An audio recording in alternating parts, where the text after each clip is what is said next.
Welcome everyone to Screams After Midnight. I am Peter, and that, as always, is Tim. Yes, it's me. Jeez. Brains for having me. This is. I mean, I'm not sure what order they're going out, but this might be the first zombie movie of Zombie Month, which is March of 2021. Who knows what the world's like in 2021? We don't know yet. We're recording this way in advance because Tim's on paternity leave right now. In fact, should be really close to the actual, the plopping out of the child. The plopping, yes. The plopping, yes, the plopping. It's the medical term. That's what they should call it. But yes, so Zombie Month, and that's not like I mean, I wasn't trying to be funny by doing like Undead Month on like around the birth of Tim's child. Oh, no. That wasn't an intentional thing. I just happened to fall together. But I mean, April's Werewolf Month, if that makes you feel any. I mean, I don't know if that is better or worse. I mean, we like werewolves. Werewolves. So this is first part of Zombie Month, and this is a biggie, one that we've not done before, and that is Zombie, aka Zombie 2, aka Zombie Flesh Eaters. I will explain why it has all those titles in a minute, don't worry. But this is the Lucio Fulci classic from 1979, and we're going to dive into this. We'll start spoiler free, of course, as we always do. We'll give you a warning before we go into spoilers, but that's what we're going to do. So, and of course, we've both seen this before a number of times, I imagine, to be honest. Yeah. It's a classic. It is. To explain the titling here and why it's got these different titles that are kind of awkward, especially Zombie and Zombie 2. Like, how can it be both? How can it be both Zombie and Zombie 2? Well, Zombie, and that's Zombie with just the I, no E. Zombi, right? Zombie 2. That's because in Italy, which is where this movie's funded from, Dawn of the Dead, Romero's classic, which we have reviewed before. You can go check out a review of his original trilogy, from a couple of years ago. Nice playlist handy on the YouTubes, or you can scroll down on the audio feed. Quite a bit of scrolling, admittedly, but you'll get there. But that was released as Zombie, and that was the European cut, which had different music, with Dario Argento acting as like the like an editor, essentially. Like he had like his cut of Zombie. Of Dawn of the Dead, Zombie 1. So Zombie 2 was made in Italy as a sequel to Dawn of the Dead. So that's kind of what it is, which makes no sense when you watch the movie, because nothing in it, other than the fact that there's some zombies, but the where the world is, how the zombies look and act, everything about it feels different. There's no correlation between them. But that's how it was released in Italy as Zombie 2. So when Zombie 2 obviously was imported to the US, they're like, well, we can't call it Zombie 2, can we? So we'll just call it Zombie, but spelled in the English with the E. So it's just called Zombie. Zombie Flesh Eaters is the UK title. So that's kind of what I knew it as originally. So there's your little history lesson. Now, where it gets confusing, and we will get to the sequels, later in the year, I imagine. We'll dig into them for a bit of fun. But if we have to. Oh, I mean, hey, Zombie 3 is directed by Lucio Fulci again, so I mean... Sure. I don't know if you've seen the sequels, but... I haven't seen the third one, but I have seen the next one. Yeah. Okay. I agree it's not as good, but I mean, come on. We our bread and butter is the ones that aren't as good. Come on. True.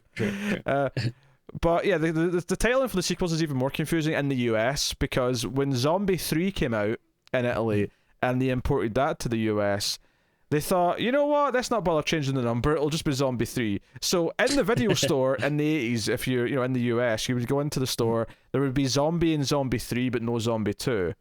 And then Zombie 4 in Italy would stay Zombie 4. So in the US you had Zombie 3 and Zombie 4 with no Zombie 2. In the UK it was actually much simpler. Because the first one was called Zombie Flesh Eaters, the next couple were just Zombie Flesh Eaters 2 and Zombie Flesh Eaters 3. Simple enough. So there's your confusing title lesson. I think there's a fifth one. Oh God. Right? I'm pretty sure. I'm unfamiliar with the fifth one. I have no idea what the fifth one's called in the US, but Yeah. And I also want to say that I could be wrong, but I'm pretty sure at least one of them was done by the Troll 2 guy. oh god, oh god, oh god. I'm on the Zombie 2 Wikipedia page Okay. with the intention of finding how many actual sequels it has. Oh, Zombie. Now Wikipedia. Oh no, there is technically. There's a. So there's Zombie 2 and Zombie 3, but then there's two American films called Zombie 4 and Zombie 5. So they're not as connected as the first three. But And Zombie 5 is called Zombie 5 Killing Birds. it is, yes. It looks very Birdemic with the poster. Yeah. But notably came out in 1988, so it predates Birdemic by quite some time. I did not realize that we were signing on to another franchise that had 4 sequels, but here we are. Buckle in. 2021 is going to be wild, folks. My God. I just love the idea of Tim nursing his baby, watching Zombie like 4.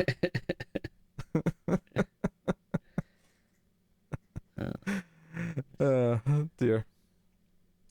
Okay, yeah, Zombie 4 was the Troll 2 guy, I believe. Can't wait. Good times. Yeah, can't wait. I think I had at least one of them, and I sold it back, which, for me, that's saying something. That is saying something, yeah. Interestingly, the budget for Zombie 2, for some reason, the currency on Wikipedia is in British pounds, and I don't know why, because it's not like it's an Italian movie. Like, if anything, it would be in whatever Italians used in the 70s, because it wasn't euro at the time, obviously. Lira, I want to say? Pizza. Pizza. But apparently the budget was £410,000, and Dang. it made 3 million. Imagine if we were getting that in Patreon. Oh, I'd love it, Tim. You could quit your job. I'd pay you full time. We can make movies too. Oh, we could, Like- yes. Zombie 8. The zombie ate your brains. Oh, that's a good one. Yeah, see, you got the puns. Zombie 7. All undead do not go to heaven. All right. Not as good as your 8, but that's all right. Hey, I can't have good ones for all of them, all right? So yeah, what is Zombie 2 in terms of its own merits, right? Forgetting its connections to Dawn of the Dead or anything. Sure. And let's be honest, it doesn't really have any connections to Dawn of the Dead outside of that it was billed as a sequel in Italy, but outside of that, it's nothing to do with it. So it's a Legend Future movie where a mysterious boat sort of washes up in New York, and there is a zombie on board, and it leads to kind of this investigation from a journalist named Peter West. I like to think that this is like a combination of me and Frank West from the Dead Rising games. For some, I don't know why. Made me laugh. No? Okay. Sure. And the daughter of the man who owns this boat, he wants to know what happened to him. They find like a letter where he like got an illness on this little island in the Caribbean, and it leads them to try and make their way to this island to find out what's going on. Of course, on the island themselves, there is a doctor who is investigating this disease, and there's zombies appearing. I actually kind of always remember it as like him being kind of a mad scientist, but every time I watch it, I'm like, oh wait, actually no, there's like it's kind of a mystery, and there's just kind of like we think it might be some sort of voodoo going on, but we don't really know for sure. But that's the premise of Zombie 2 /Zombie Flesh Eaters. So, Tim, what is your opinion on Zombie 2? I absolutely love this movie. It's it's funny because you're talking about the story, and like I don't know, I feel like the story is kind of like forgettable in this. Like I just watched it like just like a few days ago, and even when you talked about it, I was like, oh yeah, I forgot the scientists in the island and stuff. But like what really stands out about this movie are like the set pieces. Like yeah, I think you talk to anyone, they're gonna come away with like, oh yeah, there's the eye scene and the shark scene, and and it's Yeah. like just those kind of and just like the kind of like gruesome nature of the zombies, like that's what really sticks out. And I love that it's like it's such like a different flavor of zombies, because like I love the Romero stuff, but those feel like a very specific type of zombie. Like these zombies, I don't know, they feel like kind of like grimier, they're like dirtier, they look more rotted and decayed, and then like there's like bugs on them, and like I don't know, and then like it has that kind of like like Italian, almost like giallo-esque kind of like flair to it. So I just love it's like very different, even though, and like you were saying, it's kind of funny that technically it is supposed to be a sequel to Dawn of the Dead, but they just feel so like just different from each other, and like I don't know, so many ways, just like aesthetically and stuff, but the still like entertaining as hell. And yeah, no, this is great. Some stuff like very eerie and hauntingly so like we'll get to the shark scene and stuff, but I mean, I naturally, like I like sharks and like underwater stuff, but man, like I just get mesmerized when I watch that. And hey, it's got like great score, just a wonderful, beautiful little movie. I want to make a correction here. Is that I said that the budget was in British pounds. It's not. Apparently, the symbol for Italian lira is very close to the British pound symbol. So I misread it. Okay. So it was 410 million Italian lira. All right. Thank God, all of our a lot of our listeners are very currency fanatics. So probably would have gotten a lot of YouTube comments for that one. There'd have been one correcting me. There'd have been one. It's a very similar symbol, actually. Yeah. Oh, I mean, I think I think we might still be a little confused if someone wants to maybe take the extra mile and send us maybe a British pound and a lira, so we can just really take a look at them and figure out the difference. That'd be great.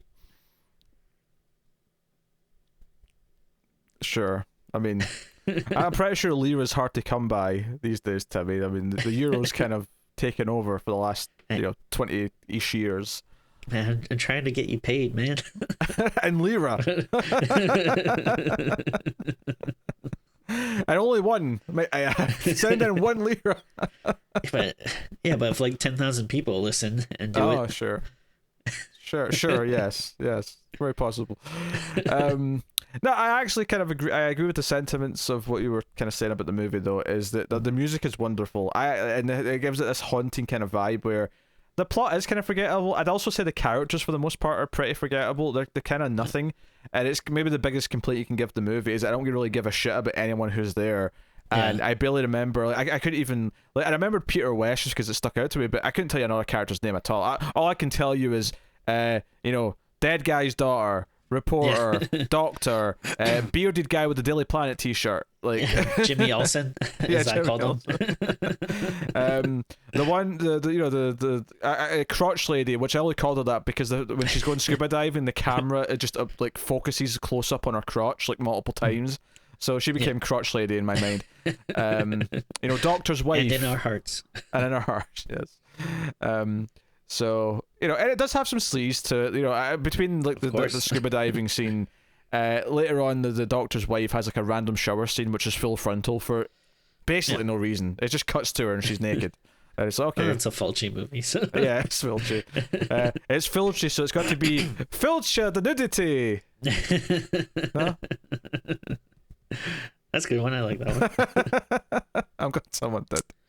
It is funny because I actually watched another Fulci movie. I think around the same time on Wednesday when I was I had to go into the office at work, and then I was like I need to get my movies in if I'm gonna meet my goal for October. So I was watching some stuff on Shudder on my phone, and I was like, all right, well I am the only person in the office, so it like doesn't matter. But just on the off chance, I want to make sure that I'm not watching anything like risque or whatever.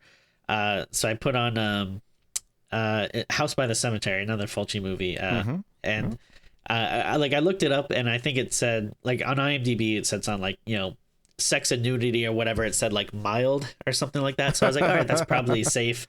And like literally the opening shot is like a woman like standing up naked.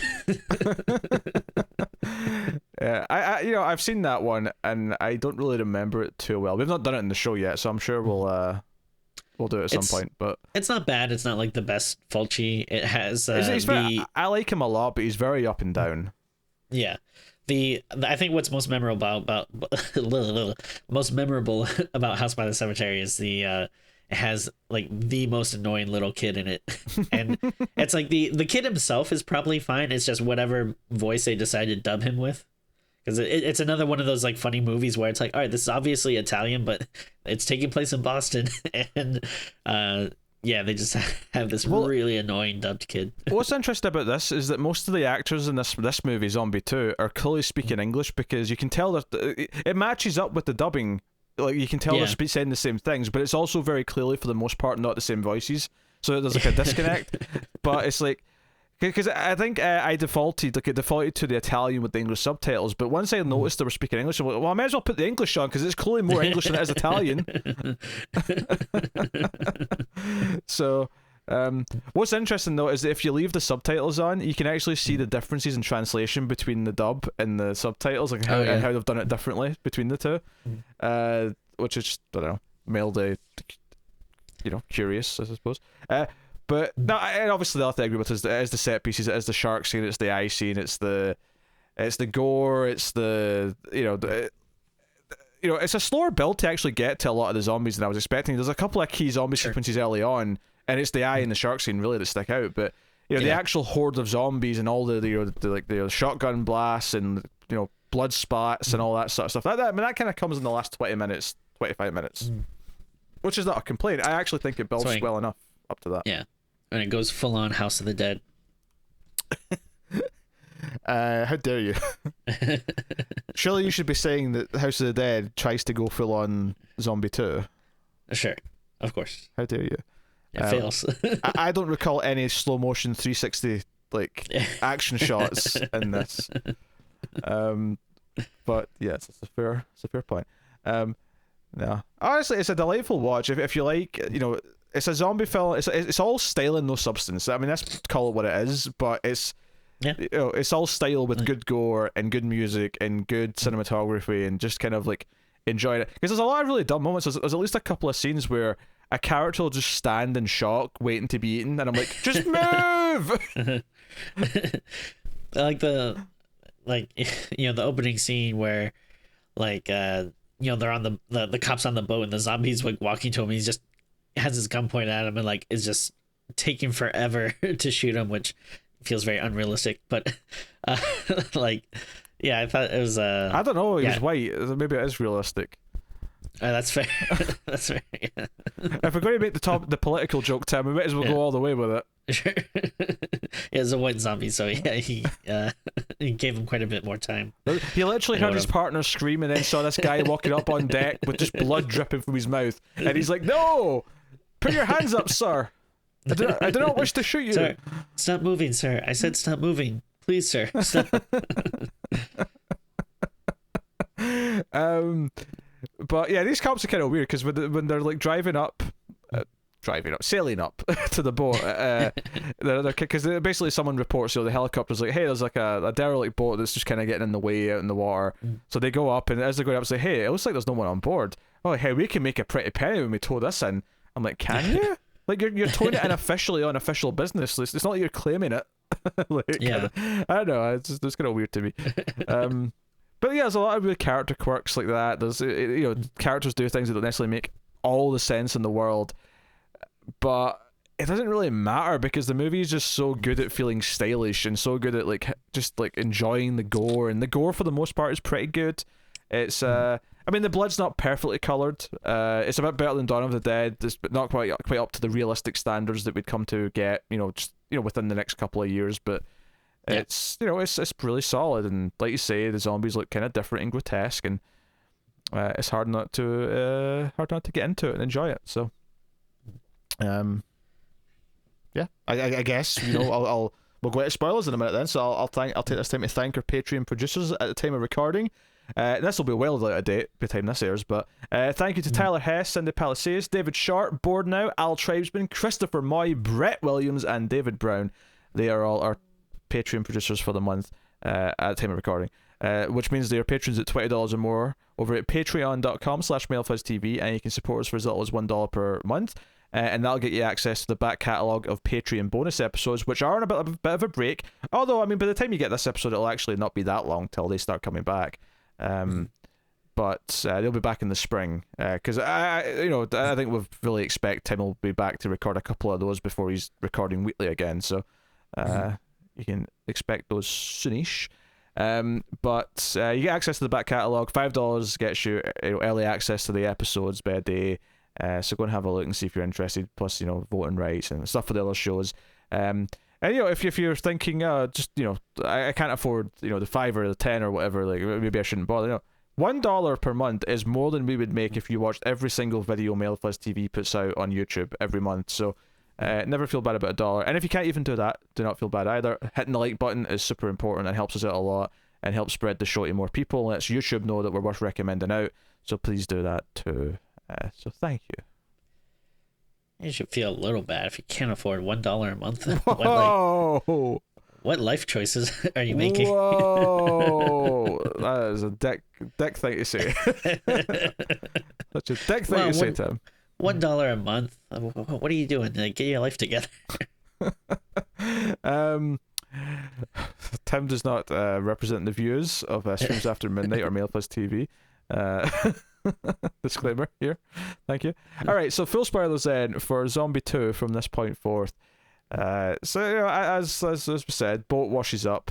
I do actually. I want to mention though before the opening titles, I do kind of love the opening shot, which is just the corpse rising but it's all wrapped up in the in the blankets or whatever, and it sort of rises up and it's just really slow and it's like you hear the pulse of the drum beat and then it gets shot in the head. And I think my favorite detail about this is there's like a little bit of like meat dangling from the bullet hole, which I really like.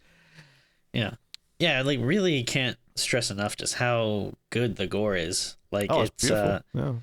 and again, like it must have been like so cool at the time where like you have Dawn of the Dead, which is this like kind of revolutionary like zombie movie that I don't know how people felt about the time, but like it's like obviously very beloved now, and then to have this, which is like just I think I wouldn't say I like it better than Dawn of the Dead, but I think it's like very similarly pleasing and fun to watch and stuff, but again just kind of like a different take, different flavor. And I love the just how more like just like you said, like grotesque and just really just like evil. Well, not evil. Tim's hitting out with some humdingers today. Should I heard the thing you said in the last review recorded? I didn't tell you, but I'm drunk, so ignore me. And Sunday morning, it's like 10 a.m. And I'm too depressed that now that Halloween's over, so I just before he got on, I just chugged a bottle. For the context, because again, people are going to be getting this in early March, so. We're recording this episode the day after Halloween. This is the 1st of November at the time of recording. Yeah. Context for everyone. But yeah, so this boat washes up, and we have this investigator goes down. Once they hear that, oh wait, there's a cop been murdered and there was a mysterious guy shot into the water.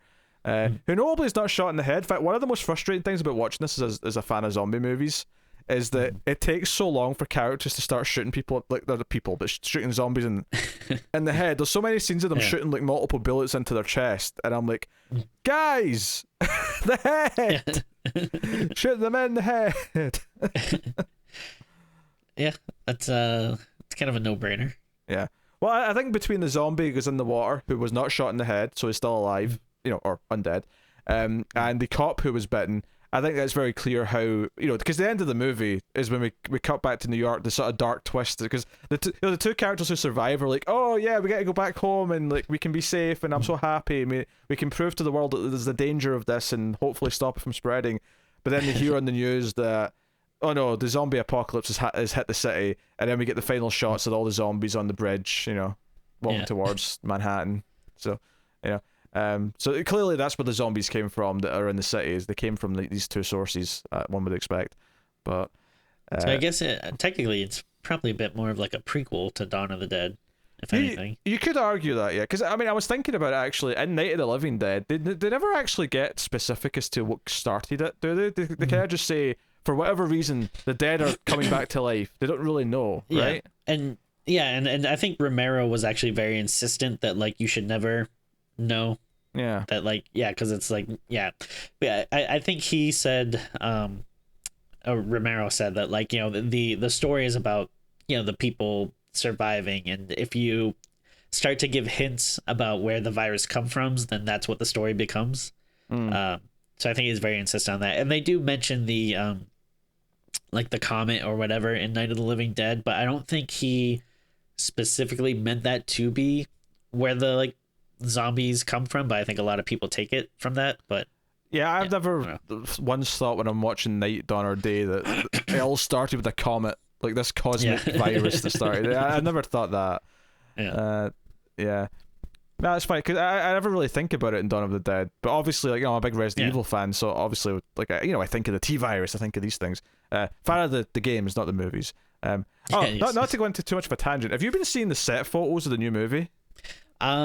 Just a little. I saw some people setting up. Looks like the Raccoon City Police Department. Yeah, there's actually there's a shot now of the Kendall gun store, and like.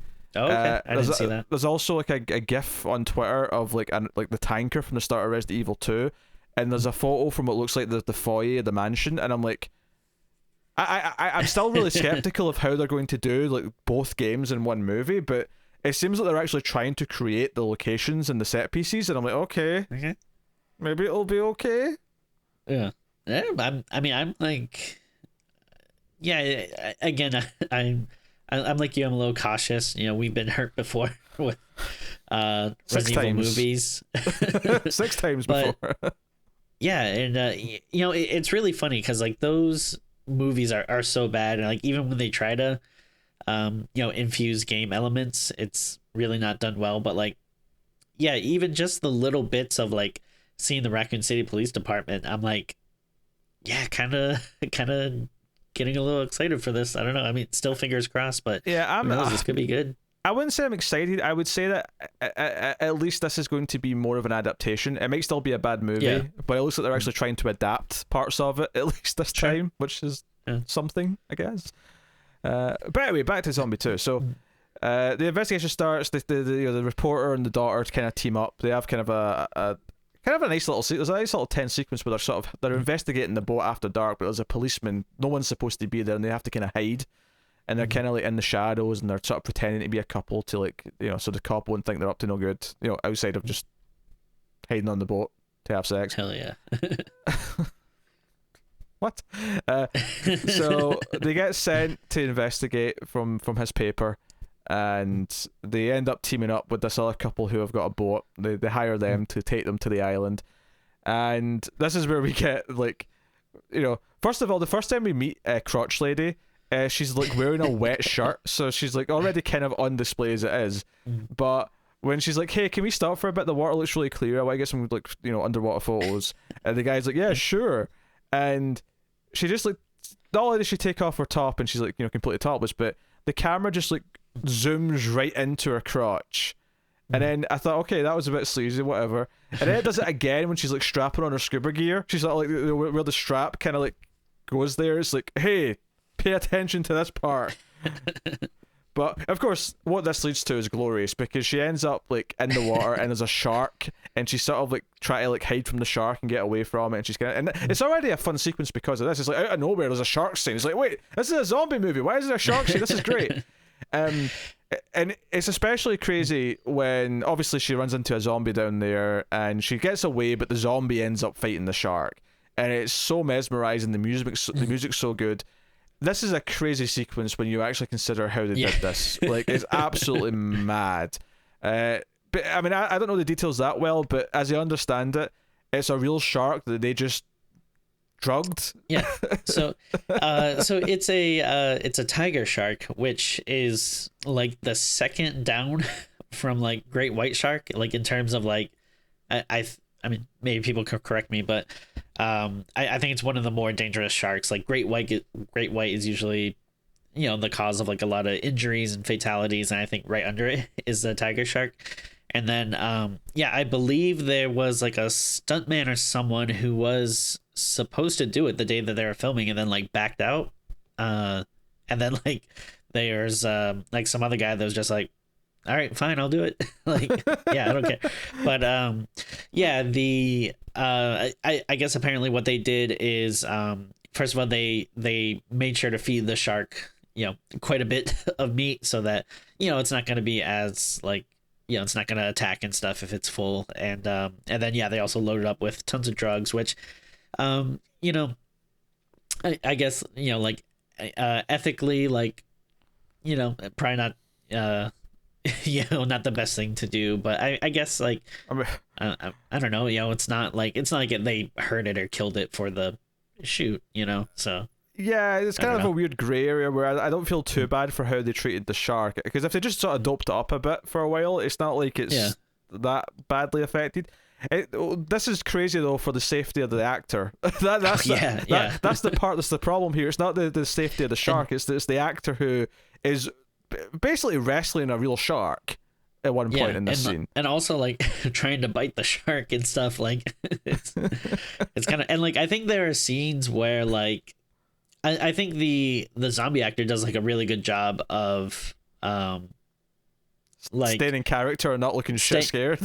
Yeah, but I think there are a few moments where he's kind of backing away from the shark where you can kind of tell like I mean maybe not, but like I don't know, like when I'm watching I kind of feel like, all right, this scene is backing up a little bit and it kind of looks like he's like maybe a little scared. But I mean obviously don't blame him, like I would never do that in a million years.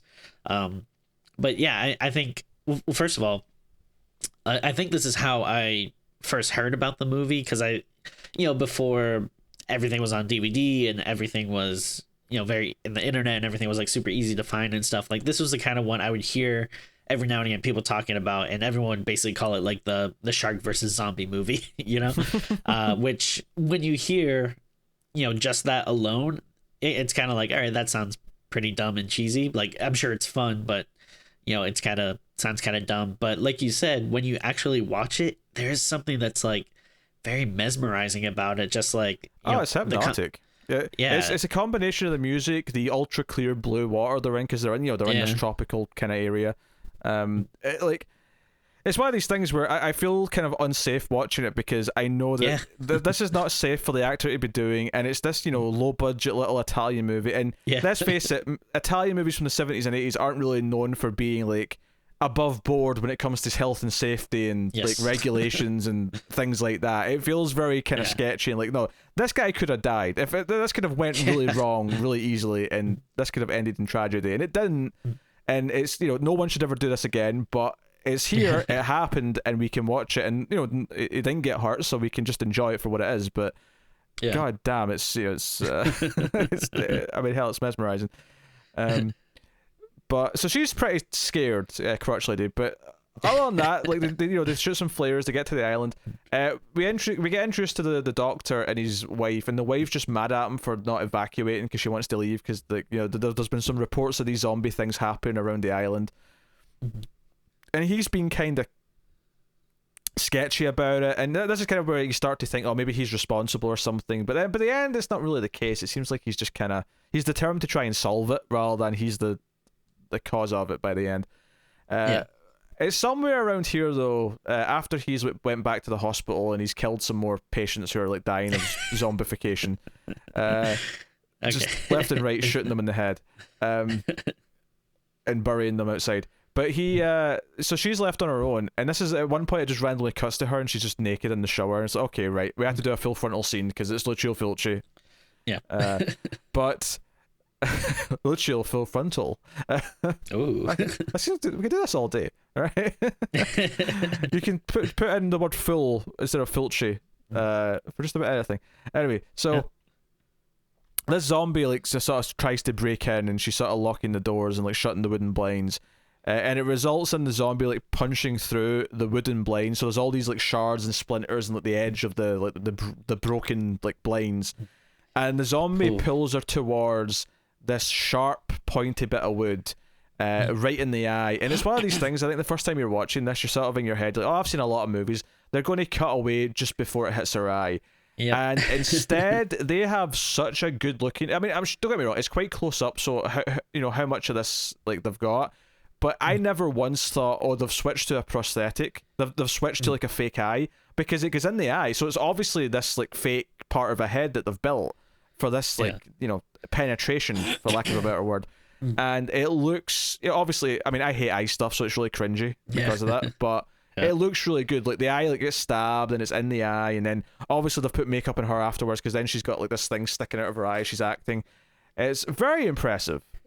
Yeah, I love it. And it like feels very much like, for a second, it's kind of like, oh, did we stop being a zombie movie and started like being like full giallo like with this, because it feels very much like that to me. And then it's like you were saying before with the shark stuff, like how you feel like you're afraid for the person because they're in danger. Like even this, like, which is, obviously know that they gotta switch to a prosthetic and stuff, but like I still feel that danger, like when she's being dragged close to it. I was like, oh man, like how close are they gonna get? Like I don't know. Yeah, it's an extremely effective scene.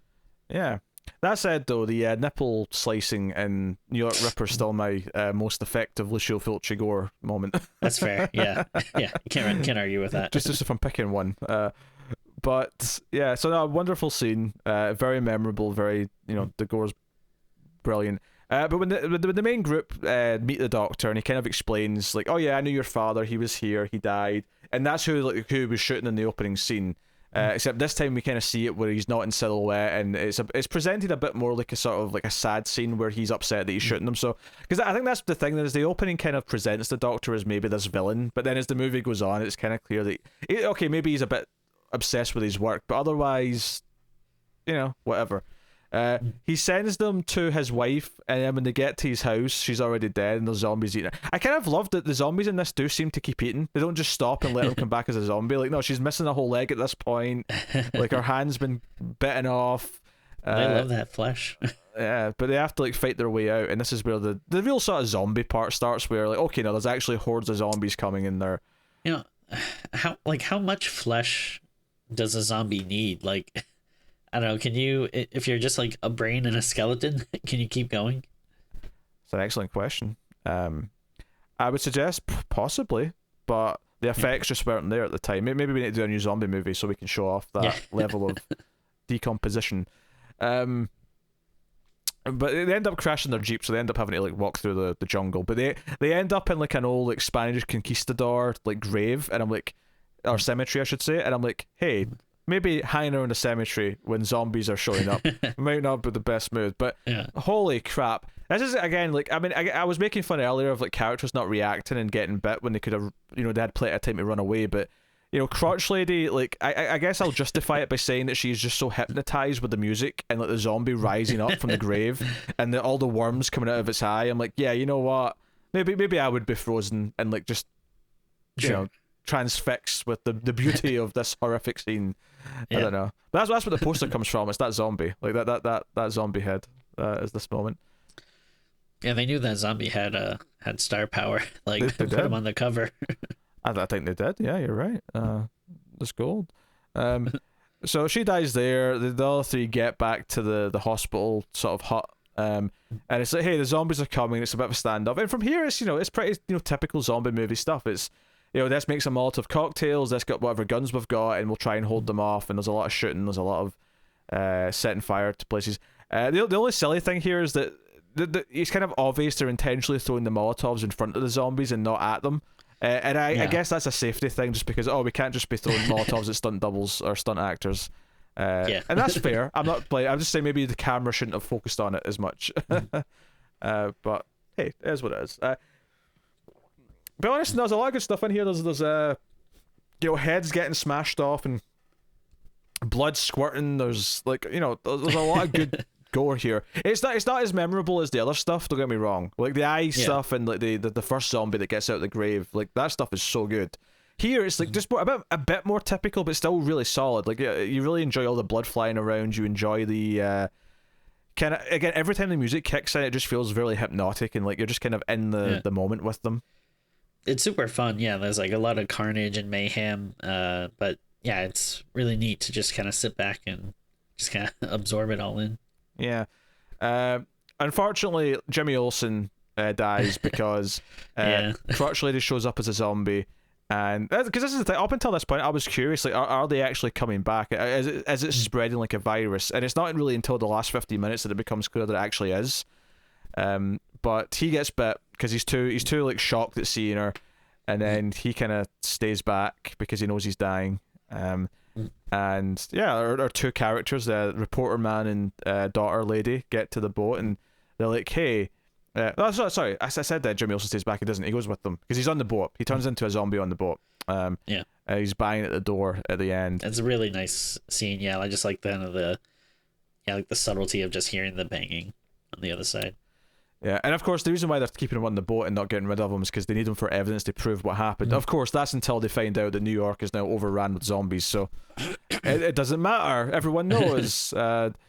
Yeah, I think, you know, like the plot is so simple and like almost nothing to it, and most zombie movies, I feel like once we get to the point where they know there's zombies and they're trying to like barricade and defend themselves, that's like, you know, the end of Act 1, and then it's like, okay, how do we somehow survive and get to our goal? But here, like, they get to their boat really easily. You know, it's not really about that. That happens quite quickly afterwards. The movie, because it doesn't get to that point until the last act, there's no like, oh, we have to survive the night, or we have to survive until this time, or we're cut off from the world because of this, or something. It doesn't do that. It's just like, okay, zombies are here, let's have a big, you know, great gory action scene as a finale and send us off that way. Yeah, and again, it's nice that it's kind of doing something, you know, different. Like so many, you know, zombie movies are, you know, essentially like siege movies, and it's nice that this is more of kind of like almost like a travel adventure, you know, like they're going to different, you know, locales and having like, you know, it's not like that's globetrotting or anything, but, you know, there's like enough different stuff that it keeps it interesting. Not that we don't like kind of like the more siege like zombie movies. Like obviously there's tons of examples of those being great, but it's just nice it's doing a little something different. Now, admittedly, I have seen other Italian zombie movies that have done kind of the same thing, where it's like a tropical island and it's zombies on the island, but this was the first time I'd seen that setting for a zombie movie, and I do think it kind of sticks out as the best of its kind, where it is kind of nice to see them amongst palm trees and amongst sharks and tropical creatures, and like, you know, it is an interesting setting. The other examples I've seen, which I can't even remember the name of some of them. I've got one on Blu-ray. It's like Zombie Creeping something or something. I don't know. But like, Zombie Perverts. Zombie Perverts. Two. But like, I do think that gives it a different vibe from, say, because I definitely, you know, the gore looks great, and they've got these, you know, big set pieces with the shark and all that, but it does feel lower budget than, say, a Dawn of the Dead, which came out the year prior, where they have this, and they have this shopping mall, they have this great big locale, and it feels like it's really big in scale. This feels quite small in scale, despite the fact that it does spread to the, you know, the city at the end, but even that, it's notable that it doesn't show anything other than the zombies on the bridge. They clearly got permission to shoot in the bridge, or maybe they didn't. It's like, do you know what? We're in that time period where I totally buy they just snuck on the bridge for like 10 minutes. Okay, sure. Zombie actors, just run out and pretend to be zombies. I'll shoot as much footage I can before the police come. Just go.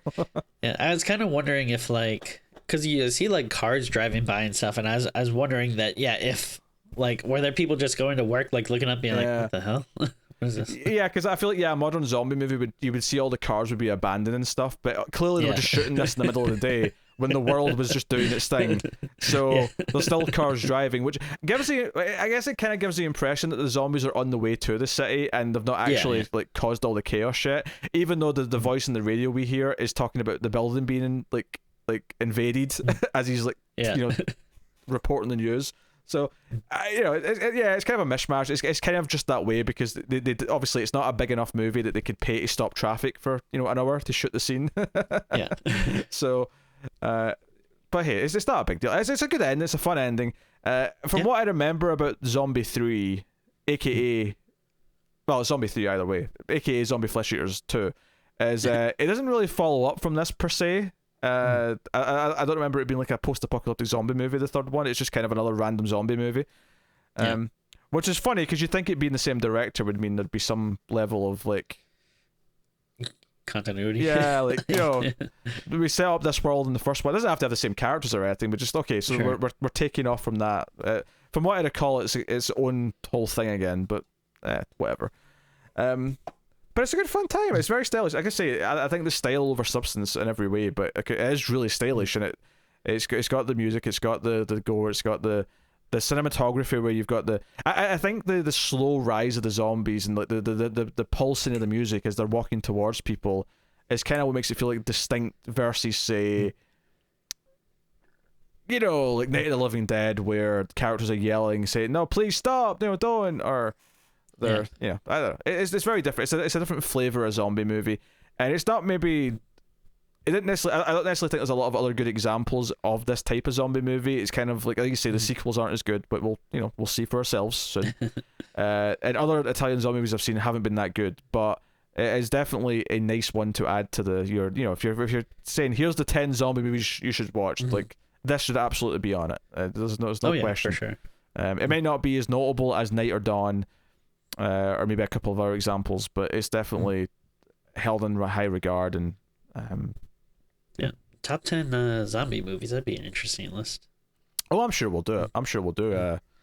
Top 10 zombies, top 10 vampire movies, top 10 werewolf movies. If there is 10 worthwhile werewolf movies, I'm not sure there is, but top 5 maybe. Top 5 for sure. Yeah. Yeah, top 5. So that's pretty much it. That's Zombie 2. You know, it's a good fun time. Like I say, don't go into it looking for memorable characters or that much of a plot.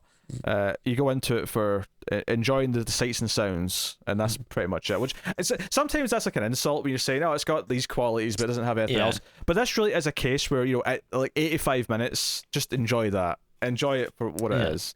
And I do kind of feel like some stuff that maybe like you said, like might sound like complaining or something. Like I do feel like adds to the charm of it a little bit, like the obvious dubbing, the sleaziness. Like you can complain about that, but I do think that there is kind of like a charm to it.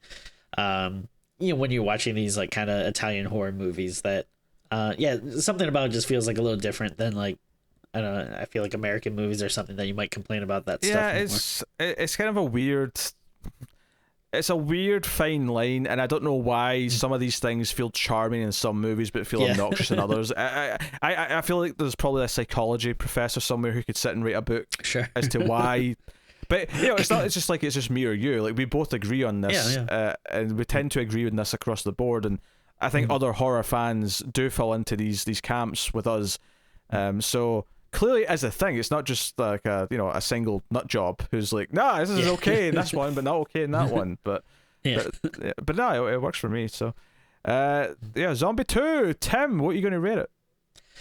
Oddly enough, this is like another one where I've seen it multiple times. I like it quite a bit, and it's not always the thing that like first jumps to my head when I think of zombie movies, but it's just one of those ones where whenever I put it on, I'm like, oh yeah, this rules. Like I need to like watch this more often. Every year when I'm doing my rewatches of like, Night and Dawn and stuff, it needs to start getting in the rotation. But no, I mean, I think it'd been maybe like not too long, but like a few years since I'd seen it, and I still had just such a blast for it. It really, it goes by quick, but just has so much like charm and great gore, and it just like looks beautiful in like a weird grotesque way, and again like some really like haunting and hypnotizing scenes there. So I'm gonna give it an 8.5. I think it's really great, and happy got the chance to watch it again. It's just super boring when I just give the exact same score, but I think 8.5 is what I'd give it as well. I think it's a great movie that like just falls short of being amazing because it doesn't have those other things that we talk about. Right. It doesn't quite have the what make Night and Dawn like absolute masterpieces of cinema and a zombie movies is the social commentary in both that, and they're both distinct in the ways they do that. So by all means go back and watch or listen to our episodes on those, because I think those are great discussions because those movies are so rich with discussion and themes. Whereas this, not so much. This is like purely surface level, but it's really good surface level stuff. So yeah, 8.5 for me as well. It just oozes style. So oozes, yes, just like the zombie with the pus and the blood and the gunk and the gore and all those things. If you've made it this far, put the word. I don't know. Is that really a word that I associate with this? Daily Planet. Put Daily Planet in the comments if you made it this far in the review. Tim, I'm going to count down. Let you pose for the thumbnails. 3, 2, 1, pose.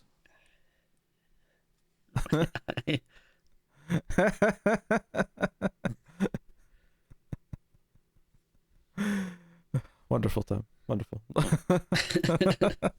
Yeah, so that has been Zombie 2, aka Zombie, aka Zombie Flesh Eaters.